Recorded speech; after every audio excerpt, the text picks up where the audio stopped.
Nag-iisip ka ba kung paano makatipid sa regalo ngayong Pasko? Don't worry, sagot na kita.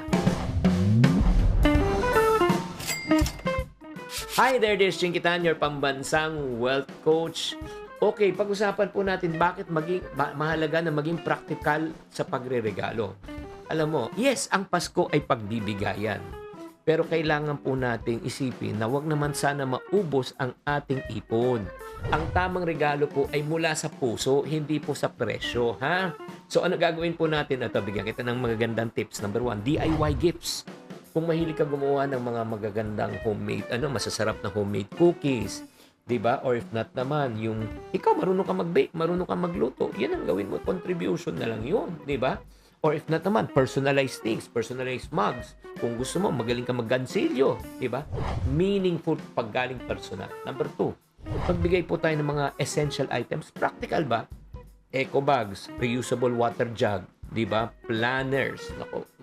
Yung mga pwedeng gamitin po, oo. And then number 3, gift bundles. Instead of bibili ka ng isang napaka-taas ng regalo, di ba, yung medyo mataas ang presyo, gumawa ka na ng bundle. Like for example, yung nakapack, di ba? Yung parang sa supermarket na nakukuha po natin. Nandun na po lahat. Spaghetti, di ba? Keso. Maganda po yan. Or if not naman, ito pa ha.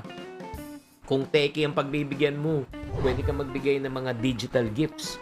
Pwede yung mga online subscription, discount vouchers, okay? Or if not naman, pinakamaganda niyan, kung pamilya ang pagbibigyan mo, group gifts na lang, di ba? Yung parang shared ang kanilang experience, board games, food trays, ayun. At ito lang tips ko lang po sa inyo sa pagbibili ng regalo. Okay? Kung gusto niyo bumili, mas maganda wholesale, wag retail. Kasi pag wholesale, may wholesale discount. Number 2, maghanap ng sale. Updated ka dapat sa mga 10, 10, 11, 11, 12, 12. Gamitin mo na yung powers mo. Number 3, maglagay ka ng limit at budget. Kunyari, ang limit mo lang para sa 30 tao ay 5,000. Diba? Hahatiin mo yung 5,000 pesos by 30 people. And syempre naman, huwag mahiyang mag-recycle.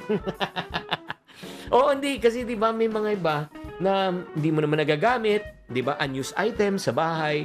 Pero maayos pa to. Pwede mong balutin, linisin, yan na lang ibigay mo, di ba? Alam mo, someone's probably unused item can be a treasure for another one. Wow, English yun na English. Kaya, mga kapatid, huwag kayong ma-pressure. Ngayong Pasko na sirain ang budget nyo. Tatandaan, ang regalo ay hindi lang kailangan magastos. Dapat maging espesyal. Yes! Sana naman na-encourage po kayo at nakapag-budget tayo ulit. Tatandaan, tamang karunungan, tamang disiplina po ang susi sa pagyaman.